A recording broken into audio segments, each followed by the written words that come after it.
Bismillahirrahmanirrahim. Assalamu alaikum students. I hope you all are well. Students, this video lecture is recorded by Sarhad Education System. Student, आज हम discuss करेंगे chemistry grade 10 में unit number 9 chemical equilibrium. Chemical equilibrium के अंदर आज हम जो topic है वो डिस्कस करेंगे वो है topic number 9.2 law of mass action and derivation of the expression for the equilibrium constant. ठीक है, लॉ ऑफ मास एक्शन को आज हम डिस्कस करेंगे आज के वीडियो लेक्चर के अंदर। लॉ ऑफ मास एक्शन पहले इसको डिफ़ाइन करेंगे, डिस्कस करेंगे, फिर इसको डिराइव करेंगे। Introduction.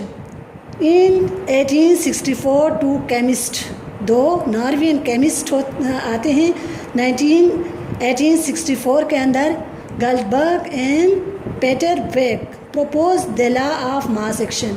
Law of mass action को एक्सप्लेन करते हैं, प्रपोज करते हैं दो Norwegian chemist Guldberg and Peter Waage. वो क्या कहते हैं? It gives a relation between the concentration of the reactants and products at equilibrium constant या equilibrium reactions या equilibrium chemical reactions। Basically equilibrium chemical reaction या इसको हम equilibrium reaction कहते हैं, जो कि हम प्रीवियस लेक्चर में इसको डिस्कस कर चुके हैं।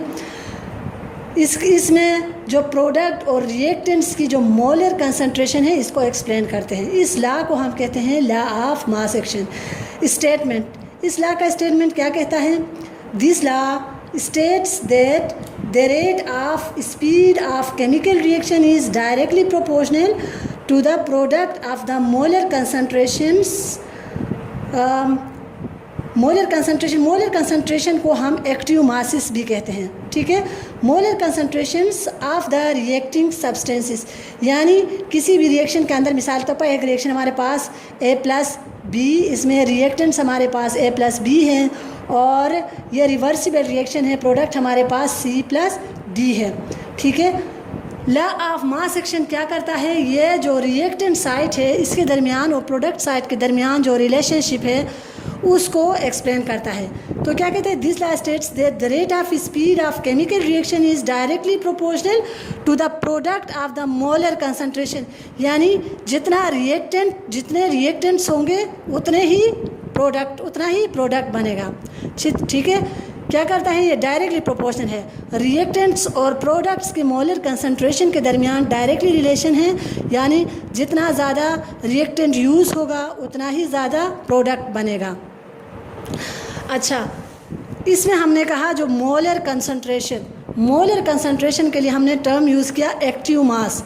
एक्टिव मास क्या है या एक्टिव मासिस क्या है? एक्टिव मासिस हमारे पास क्या है? Active masses, it represents the concentration of reactants and products in mole per decimeter cube for a dilute solution। Basically ये क्या है? एक्टिव मासिस है, मोलर कंसंट्रेशन है इन मोल पर डेसीमीटर क्यूब के अंदर। हम अगर मोलर कंसंट्रेशन को यूज़ करते हैं प्रोडक्ट को, इसको हम कहते हैं एक्टिव मास या एक्टिव मासिस। एक्टिव मासिस या हम लॉ ऑफ मास एक्शन की रिप्रेजेंटेशन क्या है? इसको किससे रिप्रेजेंट करते हैं? लॉ ऑफ मास एक्शन को एक स्क्वायर ब्रैकेट के ज़रिए शो करते हैं। ये जो स्क्वायर ब्रैकेट है ये किस चीज़ को शो करता है? ये शो करता है लॉ ऑफ मास एक्शन को। तो लॉ ऑफ मास एक्शन की जो रिप्रेजेंटेशन है वो क्या है? स्क्वायर ब्रैकेट है। It is represented in term of square bracket. Square bracket के अंदर हम रिएक्टेंट्स और प्रोडक्ट्स को डालते हैं तो वो किस चीज़ को शो करता है? लॉ ऑफ मास एक्शन को। डेरिवेशन, हम इसको डिराइव करते हैं लॉ ऑफ मास एक्शन को। Derivation, consider a general equation, एक जनरल रिएक्शन को कंसीडर करते हैं। एक रिएक्शन हमारे पास रिएक्शन A और B arrow by CD। A भी हमारे पास क्या है? रिएक्टेंट्स हैं और CD हमारे पास क्या है? प्रोडक्ट्स है। ठीक है, जब कोई इक्वेशन होता है तो इसमें दो साइड्स होते हैं, एक रिएक्टेंट साइड होता है, दूसरा प्रोडक्ट साइड होता है। एक ये बीच में एरो है, एरो का हेड रिएक्टेंट को शो करता है, टेल प्रोडक्ट को शो करता है। लेकिन यहाँ पे डबल एरो है, एक एरो फॉरवर्ड रिएक्शन को शो कर रहा है, दूसरा एरो रिवर्स रिएक्शन को या बैकवर्ड रिएक्शन को शो कर रहा है। जनरल रिएक्शन है हमारे पास A+B एरो बाय C+D। अच्छा, let the molar concentration of A, हमने कहा मोलर कंसंट्रेशन हमारे पास जो है उसकी रिप्रेजेंटेशन हमारे पास है स्क्वायर ब्रैकेट। तो सबसे पहले हम उनकी मोलर कंसंट्रेशन उठाते हैं, या हम कह सकते हैं active mass. Active masses or या active mass or molar concentration of A is square bracket A, molar concentration or mass action या active mass of B is square bracket B, molar concentration of C is square bracket C, molar concentration of D is square bracket D. सबसे पहले हम एक general equation लेते हैं, इस equation में reactants और प्रोडक्ट साइड को देखते हैं, फिर इसके बाद हम इसको क्या करते हैं ब्रैकेट के अंदर यानी मोल स्क्वायर में इसको एक्सप्लेन करते हैं। मोल स्क्वायर में एक्सप्लेन करने के बाद, मोल स्क्वायर में शो करने के बाद फिर आते हैं now according to the law of mass action. अब लॉ ऑफ मास एक्शन के अकॉर्डिंग हम इनको अरेंज करते हैं। लॉ ऑफ मास एक्शन क्या कहता है, rate of forward reaction is equal to rate of backward reaction, यानी हमारे पास दो किस्म के रिएक्शंस है यहाँ पर। अब देखो ए बी सी डी में कन्वर्ट हो रहा है, एक एरो इसको शो कर रहा है, फिर इसके बाद सेकेंडली सी डी यानी प्रोडक्ट साइड दोबारा रिएक्टेंट साइड में कन्वर्ट हो रहा है। एक तो प्रोडक्ट से रिएक्टेंट बन रहा है, रिएक्टेंट से दोबारा प्रोडक्ट बन रहा है। इसको हम लिखते हैं लॉ ऑफ मास एक्शन के थ्रू। तो हमारे पास क्या आ जाएगा, rate of forward reaction is proportional to reactant या square bracket A square bracket B, square bracket A square bracket B किस चीज़ को शो कर रहा है, molar concentration of the reactant side. ठीक है,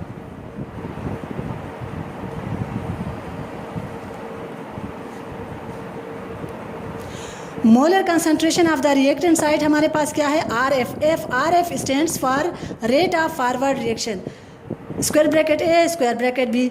रेट ऑफ फॉरवर्ड रिएक्शन जो ही हम साइन ऑफ प्रोपोर्शनलिटी हटाते हैं, हम क्या करते हैं इज इक्वल टू लगाते हैं। इज इक्वल टू लगाने के बाद कोई ना कोई कांस्टेंट यूज़ करते हैं। यहाँ पर जो के एफ है वो कांस्टेंट है।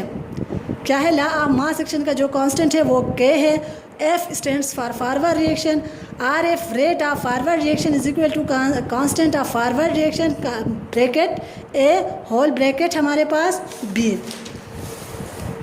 अच्छा, अब सिमिलरली एक तो ये हमारे पास हो गया फॉरवर्ड रिएक्शन के लिए, ठीक है, फॉरवर्ड रिएक्शन हो गया। अब हमारे पास है बैकवर्ड रिएक्शन या रिवर्स रिएक्शन। रिवर्स रिएक्शन के लिए हम क्या यूज़ कर रहे हैं, rate of reverse reaction. Small R किस चीज़ को शो कर रहा है, रिवर्स रिएक्शन को।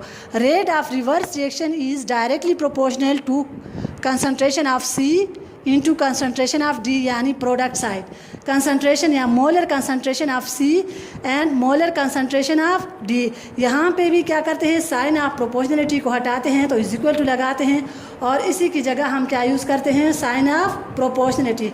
के आर किस चीज़ को शो कर रहा है, यहाँ पे मोलर कंसंट्रेशन ऑफ या constant of reverse reaction at equilibrium constant. अगर इक्विलिब्रियम कांस्टेंट में हम इस चीज़ को देखते हैं, हमारे पास दो किस्म के मोलर कंसंट्रेशन आ गए। एक हमारे पास मोलर कंसंट्रेशन यहाँ आ गया है, molar concentration K F is equal to R F या rate of forward reaction is equal to K F concentration of A concentration of B. Second हमारे पास जो रिएक्शन आया है रिवर्स रिएक्शन, ठीक है, फॉरवर्ड रिएक्शन और बैकवर्ड रिएक्शन जब बोथ सेम होते हैं तो इसको हम इक्विलिब्रियम स्टेट कहते हैं। अच्छा, rate of reverse reaction, rate of reverse reaction में R small R capital R show कर रहा है। रेट ऑफ रिएक्शन को small R, rate of reverse reaction is proportional to the molar concentration of C into molar concentration of D. यहाँ पे जो ही हम प्रोपोर्शनलिटी हटाते हैं तो के आर कांस्टेंट के यूज़ करते हैं, R reversible, R is equal to K R concentration of C and concentration of D at equilibrium state. अब इक्विलिब्रियम स्टेट को अगर शो हम करेंगे तो इक्विलिब्रियम स्टेट क्या कहता है कि rate of forward reaction is equal to the rate of backward reaction. जब rate of forward reaction rate of backward reaction same हो जाते हैं, एक इक्विलिब्रियम स्टेट पे आ जाते हैं, तो इसको हम कहते हैं इक्विलिब्रियम स्टेट या केमिकल इक्विलिब्रियम। तो रेट ऑफ फॉरवर्ड रिएक्शन हमारे पास क्या है, आर एफ है। रेट ऑफ रिवर्स रिएक्शन हमारे पास क्या है, हमने इस इक्वेशन के अंदर शो किया है capital R small R show कर रहा है रिवर्स रिएक्शन को। तो R F is equal to K F concentration of A into concentration of B, यानी reactant side molar concentration of reactant side is equal to K R concentration of C, molar concentration of C into molar concentration of D, या हम ये कह सकते हैं molar concentration of the reactant side is equal to the reactant concentration या molar concentration of the product site. जितना reactant site है उतना ही प्रोडक्ट साइट है। इसको हम तो कहते हैं रेट ऑफ इक्विलिब्रियम, या इसको हम कहते हैं स्टेट ऑफ इक्विलिब्रियम, या इसको हम कहते हैं केमिकल इक्विलिब्रियम। ठीक है, यहाँ तक ये हमारे पास इक्वेशन आ गया लॉ ऑफ मास एक्शन का। लॉ ऑफ मास एक्शन क्या करता है, इसमें जो गल्डबर्ग और पीटर वेग जो साइंसदान होते हैं वो इसी चीज़ को ही तो एक्सप्लेन करते हैं। वो law of molar concentration of the reactants and molar concentration of the product, इन दोनों के बारे में स्टडी करते हैं। स्टडी करके एक लॉ इस्टेब्लिश करते हैं। इस लॉ को हम कहते हैं लॉ ऑफ मास एक्शन। ठीक है, लॉ ऑफ मास एक्शन क्या कहता है कि रिएक्टेंट साइट और प्रोडक्ट साइट के दरमियान हमेशा डायरेक्टली रिलेशनशिप होता है। डायरेक्टली रिलेशनशिप का क्या मतलब होता है, जितना ज़्यादा हम प्रोडक्ट यूज़ करते हैं किसी भी रिएक्शन के अंदर, रिवर्सिबल रिएक्शन की बात हम कर रहे हैं, किसी भी रिवर्सिबल रिएक्शन के अंदर जितना ज़्यादा हम प्रोडक्ट यूज़ करते हैं उतना ही ज़्यादा रिएक्टेंट बनता है। जितने ज़्यादा हम रिएक्टेंट यूज़ करते हैं उतना ज़्यादा प्रोडक्ट बनता है। जितना कम हम रिएक्टेंट यूज़ करते हैं उतना ही कम प्रोडक्ट बनता है। यानी इसका मतलब ये हुआ जितना ज़्यादा high rate of concentration of reactant होता है उतना ही high rate of concentration of product भी होता है। जितना फॉरवर्ड रिएक्शन होता है उतना ही बैकवर्ड रिएक्शन होता है। एज ए रिज़ल्ट रिएक्टेंट और प्रोडक्ट साइड दोनों इक्विलिब्रियम स्टेट में आ जाते हैं। इसको हम कहते हैं law of mass action. Conclusion का मतलब क्या है, इस पूरे टॉपिक्स को हम समराइज़ करते हैं इसमें। दस from the above consideration it is clear that the rate of reaction is proportional to the molar concentration of the reactants. rate of reaction यानी रिएक्शन की जो शरह है, कीमियाई तामुलात की जो शरह है, rate of reaction directly proportional होता है molar concentration of the reactants. यानी A प्लस B हमारे पास क्या है, molar concentration of the reactants.